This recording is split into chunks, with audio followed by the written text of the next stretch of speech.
नमस्कार, स्वागत है आपका। आप देख रहे हैं राष्ट्र प्रथम। मैं हूं आपके साथ वैष्णवी झा। बुलेटिन की शुरुआत करेंगे हेडलाइंस के साथ। केजरीवाल के मिशन गुजरात पर भारी पड़ सकता है भाजपा का स्टिंग। सिसोदिया गए जेल तो बदलेंगे समीकरण। दिल्ली दौरे के दूसरे दिन सीएम अरविंद केजरीवाल से मुलाकात की बिहार के सीएम नीतीश कुमार ने। शराब घोटाले में ईडी की छापेमारी पर मनीष सिसोदिया ने दी पहली प्रतिक्रिया। सुप्रीम कोर्ट का केंद्र को नोटिस, याचिकाकर्ता ने की मांग। अरविंद केजरीवाल और मनीष सिसोदिया ने ली करोड़ों रुपए की कमीशन। शराब घोटाले को लेकर बीजेपी का आप सरकार पर बड़ा हमला। खबरें विस्तार से। गुजरात विधानसभा चुनाव में 3 से 4 महीने का समय शेष रह गया है। बीजेपी और कांग्रेस के साथ साथ इस बार आम आदमी पार्टी भी यहां अपनी किस्मत आजमाने के लिए पुरजोर कोशिश कर रही है। गुजरात में पार्टी को मजबूत करने के लिए अरविंद केजरीवाल और मनीष सिसोदिया ने साथ साथ कार्यकर्ताओं की एक मशीनरी लगातार सक्रिय की है। लेकिन जिस तरह बीजेपी ने सोमवार को दिल्ली के एक शराब व्यवसायी का स्टिंग वीडियो जारी कर व्यवसायियों के द्वारा दिल्ली सरकार को ब्लैक मनी के रूप में भारी मात्रा में धन पहुंचाने का दावा किया, मनीष सिसोदिया पर सीबीआई का शिकंजा कस गया है। यदि सत्येंद्र जैन की तरह मनीष सिसोदिया को भी जेल जाना पड़ा तो इससे आम आदमी पार्टी के मिशन गुजरात पर असर पड़ सकता है। बीजेपी ने सोमवार को एक वीडियो जारी करते हुए दावा किया कि दिल्ली की नई शराब नीति में व्यवसायियों का कमीशन 2% से बढ़ाकर 12% कर दिया गया। इसके बदले में शराब व्यवसायियों को 6% का कमीशन आम आदमी पार्टी के पास वापस पहुंचाना था। वीडियो में देख रहे हैं कि व्यक्ति को शराब घोटाले में शामिल एक आरोपी के पिता का बताया गया। वे स्वयं भी एक शराब व्यवसायी हैं। वीडियो की अभी पुष्टि नहीं हुई है, लेकिन यदि ये आरोप सही पाए जाते हैं तो सीबीआई इस पर संज्ञान लेगी और मनीष सिसोदिया को जेल जाने की संभावना इस तरह से बढ़ सकती है।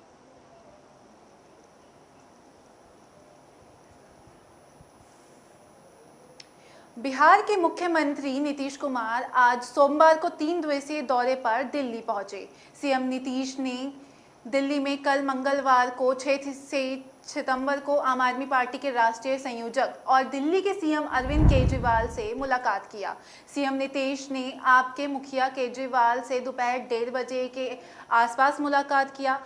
सीएम नीतीश ने दिल्ली का दौरा मिशन 2024 के लिए और वहीं विपक्षी पार्टियों के नेताओं से मुलाकात करने के लिए दिल्ली आए हैं। सोमवार को नीतीश कुमार ने कांग्रेस के पूर्व अध्यक्ष राहुल गांधी से मुलाकात की।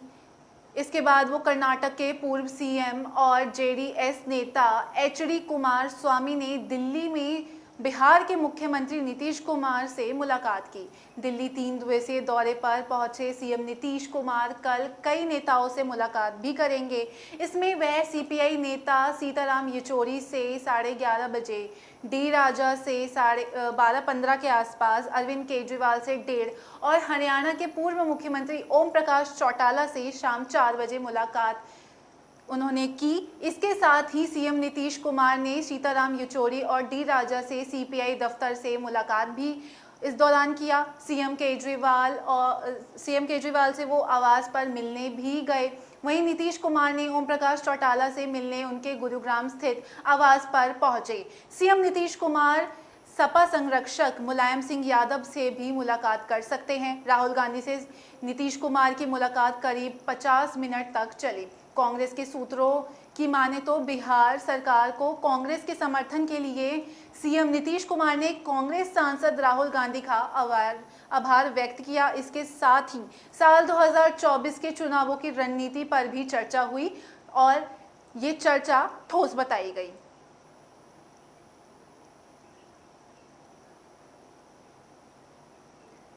ईडी की छापेमारी पर मनीष सिसोदिया ने दी पहली प्रतिक्रिया। कहा, मैंने अपना काम दिल्ली के डिप्टी सीएम मनीष सिसोदिया ने आबकारी मामले में कथित घोटाले के मामले में ईडी ने छापेमारी पर प्रतिक्रिया दी। उन्होंने कहा कि पहले इन्होंने सीबीआई के छापे मारे, कुछ नहीं निकला, अब ईडी के छापे मारेंगे तो भी कुछ नहीं मिलेगा।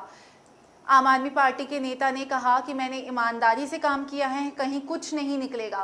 प्रवर्तन निदेशालय ने मंगलवार सुबह दिल्ली, एनसीआर समेत 6 राज्यों के 30 जगहों पर छापेमारी की। सूत्रों के मुताबिक एफआईआर में दर्ज आरोपी विजय कुमार नायर, मनोज राय, अमरदीप ढल, समीर महेंद्रू आबकारी नीति के निर्धारण और लागू कराने की गड़बड़ियों में शामिल थे, जबकि अमित अरोड़ा, दिनेश और अर्जुन पांडे सिसोदिया के करीबी थे। ये सभी आरोपी अधिकारियों के लिए शराब लाइसेंस होल्डर से जमा हुए पैसों को मैनेज करते थे। आरोपी अरुण रामचंद्र पिल्लई विजय नायर के माध्यम से समीर महेंदू से आरोपी अधिकारियों को पैसा पहुंचाने का काम करता था। आरोप है कि L1 लाइसेंस होल्डर रिटेलर को क्रेडिट नोट इशू कर देते थे और वहीं बहती खाते में गलत एंट्रीज दिखाकर पैसों की पब्लिक सर्वेंट तक पहुंचाते थे। ईडी के अनुसार आरोप है कि अर्जुन पांडे ने विजय नायर के जरिए समीर महेंदू से 2-4 करोड़ रुपए की बड़ी रकम कैश उधार ली थी।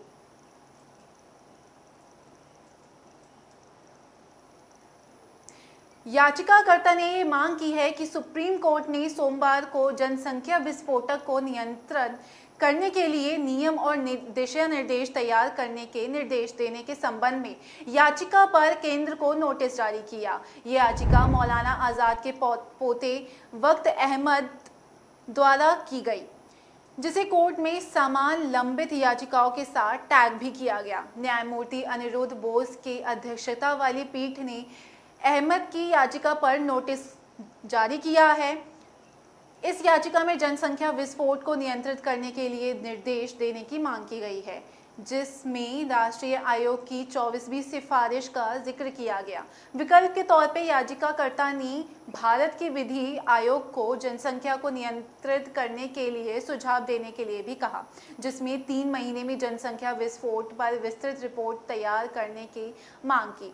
उधर धार्मिक नाम और प्रतीक वाले चुनाव चिन्हों का इस्तेमाल करने वाली राजनीतिक पार्टियों के खिलाफ कार्रवाई करने के लिए सुप्रीम कोर्ट तैयार हो गया है।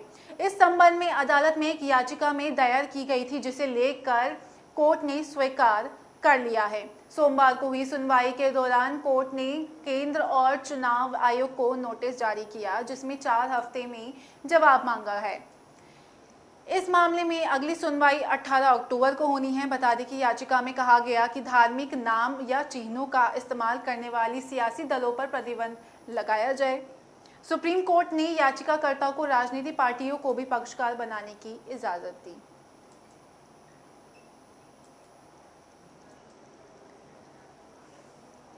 दिल्ली में शराब को लेकर चल रही राजनीति रुकने का नाम नहीं ले रही है। हर रोज आरोप प्रत्यारोप का दौर चल रहा है। भारतीय जनता पार्टी और सत्तारूढ़ आम आदमी पार्टी प्रेस कॉन्फ्रेंस करके एक दूसरे पर लगातार हमला बोल रही है। इसी क्रम में आज सोमवार को बीजेपी ने प्रेस कॉन्फ्रेंस करके आप सरकार पर बड़ा हमला बोला।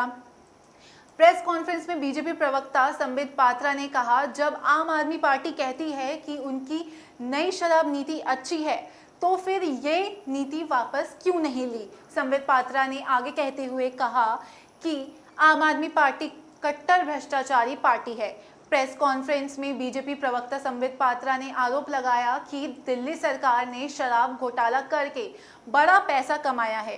केजरीवाल सरकार ने कमीशन लेके दिल्ली के राजस्व को भारी नुकसान पहुंचाया गया।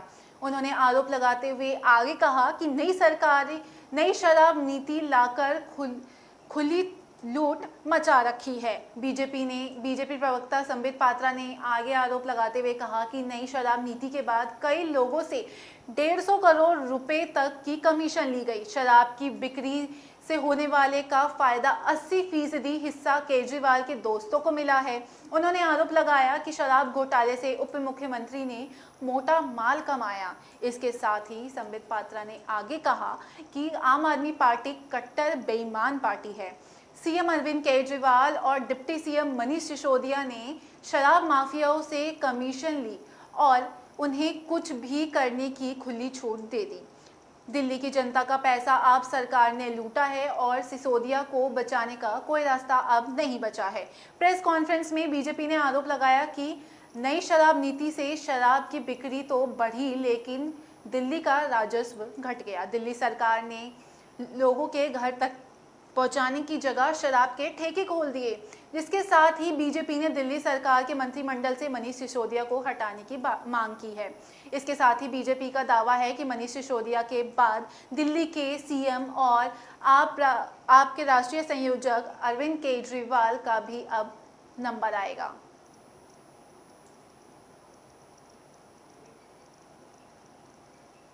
रुकेंगे छोटे से ब्रेक के लिए, आप बने रहिए राष्ट्रप्रथम के साथ।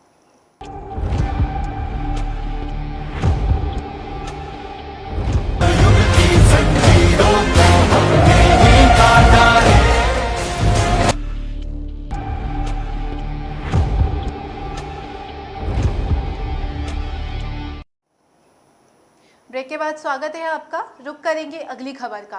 दिल्ली के डिप्टी सीएम मनीष सिसोदिया ने सोमवार को दावा किया कि केंद्रीय अन्वेषण ब्यूरो यानी कि सीबीआई के एक अधिकारी ने इसलिए आत्महत्या कर ली क्योंकि उस पर उन्हें झूठे आबकारी मामले में फंसाने के लिए दबाव डाला गया था। मनीष सिसोदिया ने इस बयान को सीबीआई ने सिरे से खारिज किया। सीबीआई की ओर से बयान जारी कर कहा गया कि एजेंसी मनीष सिसोदिया के भ्रामक बयान का खंडन करती है। ये स्पष्ट किया जाता है कि स्वर्गीय जितेंद्र कुमार का मामले की जांच से किसी भी तरह से कोई लेना देना नहीं था। दिल्ली के डिप्टी सीएम और आप नेता मनीष सिसोदिया ने सोमवार को प्रधानमंत्री नरेंद्र मोदी पर निशाना साधते हुए कहा कि वो केवल विधायकों की खरीद फरोख्त करके गैर बीजेपी राज्यों में सरकारों को अस्थिर करने के बारे में सोचते हैं। सीबीआई ने पिछले साल नवंबर में लाई गई दिल्ली आबकारी नीति तैयार करने और लागू करने में कथित अनियमितताओं की जांच के लिए प्राथमिक दर्ज करने के बाद पिछले महीने सिसोदिया के दिल्ली स्थित आवास पर छापा मारा था। मनीष सिसोदिया ने एक संवाददाता सम्मेलन के दौरान आरोप लगाया कि सीबीआई के एक अधिकारी पर मुझ पर झूठे आबकारी मामले को फंसाने के लिए दबाव डाला गया था। वो मानसिक दबाव नहीं झेल सका और 2 दिन पहले आत्महत्या कर ली। ये वास्तव में दुर्भाग्यपूर्ण है। मैं बहुत व्यथित हूँ। उन्होंने आगे कहा कि मैं प्रधानमंत्री से पूछना चाहता हूँ कि अधिकारियों पर इतना दबाव क्यों डाला जा रहा है। क्या वे इतना बड़ा कदम उठाने के लिए मजबूर कर रहे हैं? आप चाहे तो मुझे गिरफ्तार कर ले, लेकिन अधिकारियों के परिवार को बर्बाद ना करें।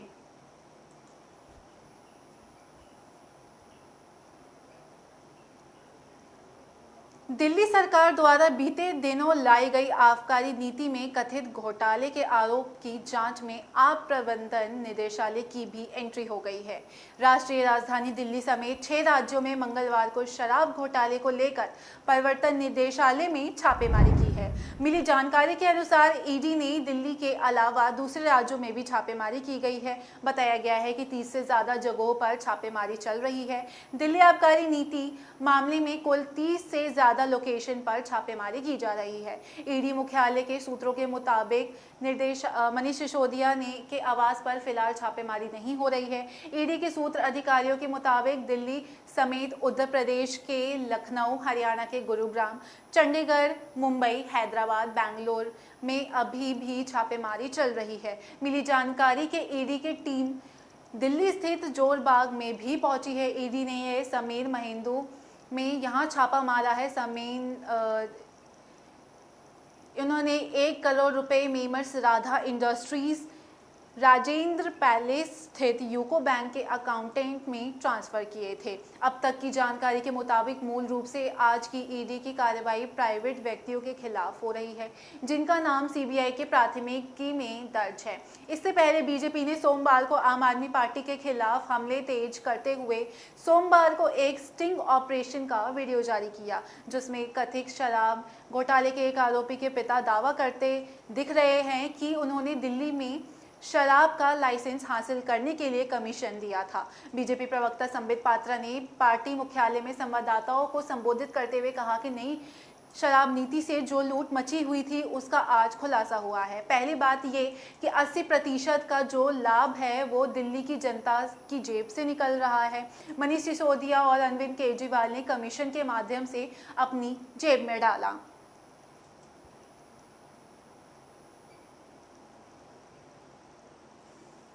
कांग्रेस नेता राहुल गांधी की बुधवार से कन्याकुमारी से लेकर शुरू हो रही है भारत जोड़ो यात्रा, जो कि 150 दिन में 3,500 किलोमीटर रास्ता तय करके कश्मीर जाने के दौरान 2 दिन दिल्ली में सड़कों से गुजरेगी। यात्रा दिल्ली में उत्तर प्रदेश की ओर से मयूर विहार के रास्ते प्रवेश करेगी और दिल्ली में 45 किलोमीटर रास्ता करके सिंघू बॉर्डर से हरियाणा जाएगी। इस दौरान राहुल गांधी सभाएं करने के साथ साथ लोगों से बातचीत भी करेंगे। दिल्ली प्रदेश कांग्रेस कमेटी ने यात्रा के संबंध में तैयारी तेज कर दी है। अखिल भारतीय कांग्रेस कमेटी की वरिष्ठ प्रवक्ता और पूर्व सांसद दिल्ली प्रदेश कांग्रेस कमेटी के अध्यक्ष चौधरी अनिल कुमार ने सोमवार को पार्टी कार्यालय में संवाददाता सम्मेलन में बताया कि बढ़ती बेरोजगारी और महंगाई के खिलाफ अगले कदम के तहत इस यात्रा में भारत के सामने मौजूद गंभीर विषयों पर देशवासियों के साथ सीधा संवाद किया जाएगा। कांग्रेस के नेता यात्रा के दौरान देश भर के लाखों लोगों के साथ बातचीत भी करेंगे।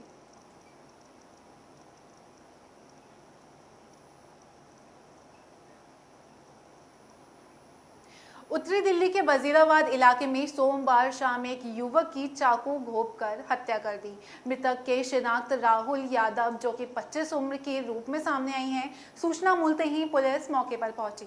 राहुल को नजदीकी अस्पताल में ले जाया गया, जहां उसे मृत घोषित कर दिया गया। वारदात के समय राहुल अपने दोस्त के साथ घर लौट रहा था। पुलिस ने हत्या का मामला दर्ज कर छानबीन शुरू कर दी। शव को पोस्टमार्टम के लिए मोर्चरी में भेज दिया गया। पुलिस राहुल के दोस्त विशाल से पूछताछ कर आरोपियों की पहचान के प्रयास कर रही है। 2 अज्ञात युवकों ने वारदात को अंजाम दिया। पुलिस आसपास लगे सीसीटीवी कैमरों की मदद से भी आरोपियों की पहचान करने में जुटी हुई है। पुलिस के मुताबिक राहुल परिवार के साथ झड़ोदा इलाके में रहता था। इसके परिवार में माता पिता और 2 अन्य सदस्य हैं। राहुल निजी कंपनी में नौकरी करता था। सोमवार को वो अपने दोस्त विशाल के साथ किसी काम से किंग्सवे कैंप गया हुआ था। शाम के समय दोनों पैदल वापस लौट रहे थे। इसी बीच जैसे ही दोनों नाला रोड वजीराबाद के पास पहुंचे तो अचानक 2 युवकों ने राहुल को रोक लिया। एक युवक ने चाकू निकालकर ताबड़तोड़ राहुल पर हमला कर दिया। विशाल ने राहुल को बचाने की बहुत कोशिश की। वारदात के बाद आरोपी फरार हो गया। राहुल की हत्या किसने और क्यों की, इसका खुलासा फिलहाल अभी नहीं हो पाया है। माना जा रहा है कि आपसी रंजिश की वजह से वारदात को अंजाम दिया गया है।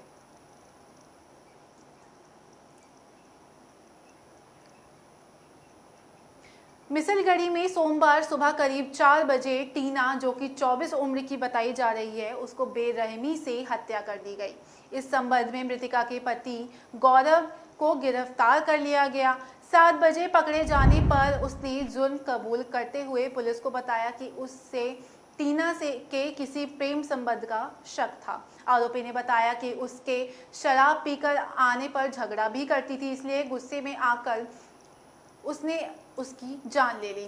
पहले बेसवाल के बल्ले में उसका सिर फोड़ा, फिर चुनरी से उसका गला घोट दिया। उसके मर जाने की पुष्टि होने पर घर से वो भाग गया। पुलिस ने बताया कि सुबह 7 बजे एक युवक ने फोन से सूचना दी कि गोविंदपुरम में पार्क में गौरव नाम का शख्स बेहोश पड़ा है। उसे कपड़े खून से लथपथ है। वो पत्नी की हत्या करके आया था। दरअसल सूचना देने वाला युवक गौरव परिचित था। वो उसे इस हालत में देख पहले ही घर से भाग गया था।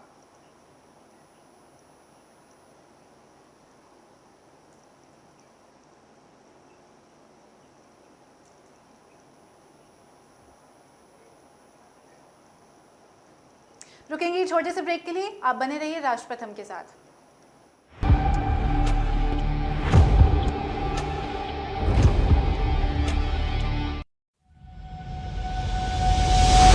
लहरों से डरकर नौका पार नहीं होती।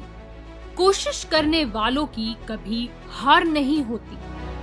नन्ही चींटी जब दाना लेकर चलती है, चढ़ती दीवारों पर 100 बार फिसलती है। मन का विश्वास रगों में साहस भरता है। चढ़कर गिरना, गिरकर चढ़ना न अखरता है। आखिर उसकी मेहनत बेकार नहीं होती। कोशिश करने वालों की कभी हार नहीं होती। डुबकी या सिंधु में गोताखोर लगाता, जा जाकर खाली हाथ लौट कर आता। मिलते नहीं सहज ही मोती गहरे पानी में, बढ़ता 2 गुना उत्साह इसी हैरानी में। मुट्ठी उसकी खाली हर बार नहीं होती। कोशिश करने वालों की कभी हार नहीं होती। असफलता एक चुनौती है, इसे स्वीकार करो। क्या कमी रह गई देखो और सुधार करो। जब तक न सफल हो नींद चैन को त्यागो तो, संघर्ष का मैदान छोड़कर मत भागो तो। कुछ किए बिना ही जय जयकार नहीं होती। कोशिश करने वालों की कभी हार नहीं होती। कुछ नया करो।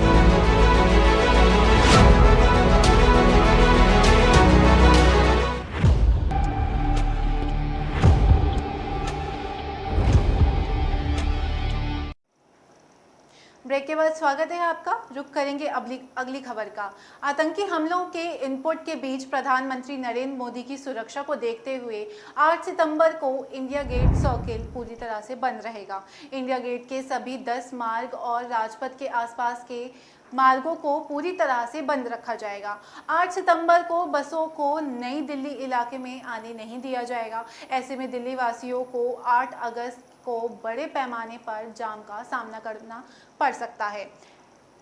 ऐसा पहली बार हो रहा है कि राष्ट्रीय पर्व के अलावा इंडिया गेट पूरी तरह आम लोगों के लिए बंद रहेगा। राजपथ के आसपास भी कार्यालय बंद रहेंगे। इसके चलते दिल्ली वासियों को कई मुश्किलों का सामना करना भी पड़ सकता है। प्रधानमंत्री मोदी को सेंट्रल विस्टा पुनर्विकास परियोजना को 8 सितंबर को उद्घाटन करेंगे।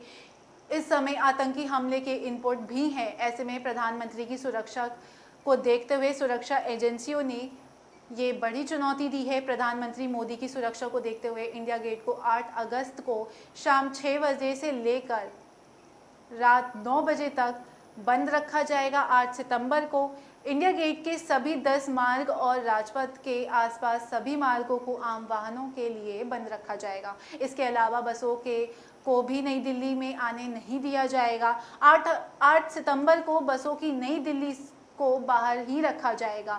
दिल्ली के लोगों के लिए ये परेशानी देखते हुए दिल्ली ट्रैफिक पुलिस जल्द ही इस बाबत एडवाइजरी जारी कर सकती है। ट्रैफिक पुलिस के एक वरिष्ठ अधिकारी ने बताया कि प्रधानमंत्री के कार्यक्रम को देखते हुए नई दिल्ली की ट्रैफिक को संभालना एक बड़ी चुनौती रहेगी। ऐसे में कनॉट प्लेस समेत अन्य मार्गों पर बड़े पैमाने पर जाम लगने की संभावना है। इसके अलावा पीएम मोदी के कार्यक्रम को देखते हुए राजपथ के आसपास स्थित सभी कार्यालय 8 अगस्त को दोपहर 2 बजे तक बंद किए जाएंगे। इस वरिष्ठ अधिकारी ने बताया कि नई दिल्ली के ट्रैफिक को संभालने के लिए ट्रैफिक पुलिस ने केंद्र सरकार से सरकारी कार्यालय को दोपहर 2 बजे के बाद बंद करने का निवेदन किया गया था। ट्रैफिक पुलिस को आग्रह को केंद्र सरकार ने मान लिया है।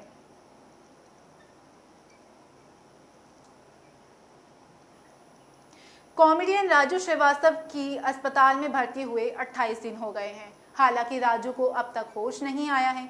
हर कोई उनके अच्छे स्वास्थ्य के लिए प्रार्थना कर रहा है। राजू की हालत को देखते हुए डॉक्टर्स ने बड़ा फैसला लेने पर विचार कर रहे हैं। मीडिया रिपोर्ट्स के अनुसार यूपी सरकार ने राजू की देखरेख के लिए रेजिडेंट कमिश्नर को जिम्मेदारी सौंपी है। ये जानकारी राजू के बड़े भाई ने मीडिया हाउस से बातचीत के दौरान दी। राजू श्रीवास्तव की सेहत के बारे में जानकारी देते हुए अजित सक्सेना ने मीडिया हाउस में बताया कि राजू भैया ने आंख खोलकर अपनी पत्नी शिखा श्रीवास्तव को देखा। उन्होंने उनका हाथ छुआ और दिलासा दिया कि वो जल्द ही ठीक हो जाएंगे। सोमवार को राजू श्रीवास्तव के मुख्य सलाहकार अजित सक्सेना ने खुलासा किया था कि कॉमेडियन के स्वास्थ्य में थोड़ा सुधार हुआ है। राजू के हाथों और पैरों में कुछ हलचल भी हुई है। इतना ही नहीं, उन्होंने यहाँ तक कह दिया था कि राजू ने अपनी पत्नी शिखा श्रीवास्तव से भी बातचीत की। अजित ने साझा किया कि ऐसा लगता है कि राजू जल्द से जल्द बेहतर होने का प्रयास कर रहे हैं।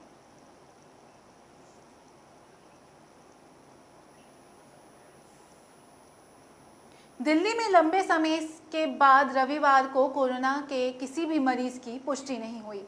वहीं संक्रमण दर घटकर 7% के करीब पहुंच गई है। राहत की बात इसमें यह है कि कोरोना से संक्रमित हो रहे मरीजों को मुकाबला ठीक होने वाले मरीजों की संख्या ज़्यादा है। दिल्ली के स्वास्थ्य विभाग के मुताबिक रविवार को कोरोना की 992 मामले सामने आए, जबकि 13,060 से स्वस्थ होने पर अस्पताल और होम आइसोलेशन की छुट्टी दे दी गई है। दिल्ली में शनिवार को 1301 लोगों का कोरोना परीक्षण किया गया, जिसमें 7.25% लोग संक्रमित पाए गए। इस तरह अब तक दिल्ली में काफ़ी लोग संक्रमित पाए गए। इनमें से काफ़ी लोग ठीक भी हुए, जबकि काफ़ी लोगों ने कोरोना से अपनी जान को गंवा दी है।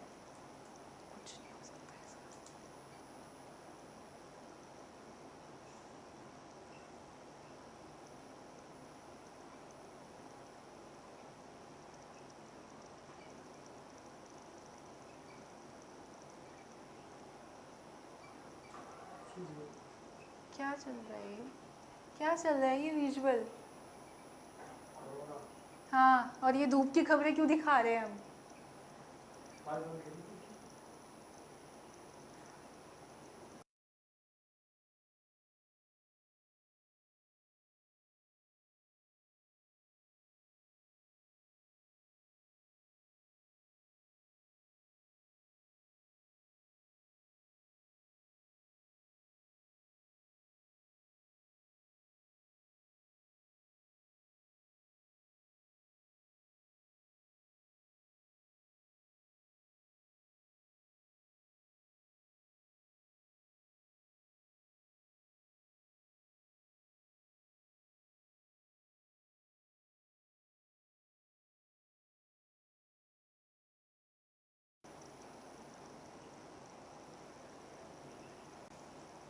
राष्ट्रीय राजधानी में डेंगू का मामला तेजी से बढ़ता हुआ दिख रहा है। इस साल अब तक दिल्ली के मच्छर जनित बीमारी के कुल मामले की संख्या 240 से अधिक हो गई है। सोमवार को नगर निगम के ओर से जारी एक रिपोर्ट में ये जानकारी दी गई। दिल्ली में पिछले एक सप्ताह में कुल 39 नए मामले सामने आए हैं। इस साल 3 सितंबर तक दर्ज किए गए 244 मामलों में से अकेले 75 मामले केवल अगस्त में दर्ज किए गए। दिल्ली नगर निगम के एक वरिष्ठ अधिकारी ने कहा कि डेंगू के बढ़ते मामले हमारे लिए चिंता का विषय बन गया है और इससे निपटाने के लिए उपाय भी निकाले जा रहे हैं। अगस्त महीने तक दिल्ली में डेंगू के 205 नए मामले दर्ज किए गए थे। रिपोर्ट में कहा गया कि इस साल अब तक डेंगू में 244 मामले दर्ज किए गए।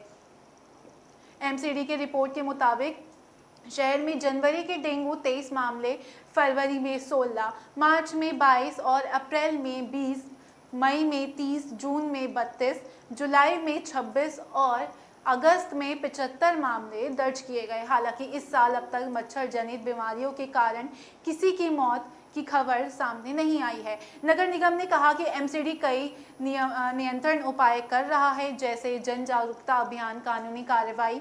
दिल्ली जल बोर्ड, सिंचाई, बाढ़ नियंत्रण विभाग, लोक निर्माण विभाग, केंद्रीय लोक निर्माण विभाग, रेलवे, बागवानी, दिल्ली मेट्रो, नगर निगम, दिल्ली विकास प्राधिकरण, भारतीय पुरातत्व सर्वेक्षण, पुलिस, शिक्षा, अन्य विभागों के अंतर के विभागों की भागीदारी सुनिश्चित कर रहा है।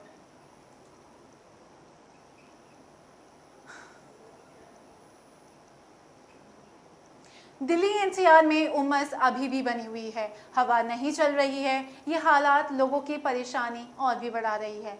मंगलवार सुबह अधिक आर्द्रता जफरपुर में 89% दर्ज किया गया। वहीं सबसे कम आर्द्रता 23% पालम में दर्ज किया गया। मौसम विभाग ने मंगलवार को दर्ज का तापमान न्यूनतम 26 डिग्री सेल्सियस और अधिकतम 76 डिग्री सेल्सियस दर्ज होने का अनुमान जताया। विभाग के मुताबिक आसमान में हल्के बादल छाए रहेंगे। दिल्ली में सोमवार को अधिकतम तापमान 47 डिग्री सेल्सियस रिकॉर्ड किया गया। ये सामान्य से 3 डिग्री ज़्यादा है। वहीं न्यूनतम तापमान 26 डिग्री सेल्सियस से थोड़ा अधिक रिकॉर्ड किया गया है। मौसम विभाग ने दिल्ली में शुक्रवार को हल्की बारिश की संभावना जताई है। वहीं अगर दिल्ली से डटे नोएडा से बात करें तो मंगलवार को वो वहाँ पे तापमान 26 से 45 डिग्री सेल्सियस के बीच बना रहा। मौसम विभाग का कहना है कि आसमान अभी साफ रहेगा। मौसम विभाग ने नोएडा में शुक्रवार को बारिश की बौछारें पड़ने की संभावना भी जताई है।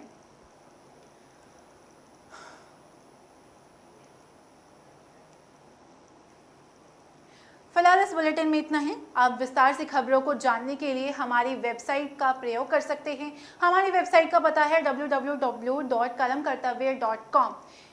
हम आप तक सबसे पहले खबरें पहुंचाते हैं राष्ट्र प्रथम के जरिए। नमस्कार।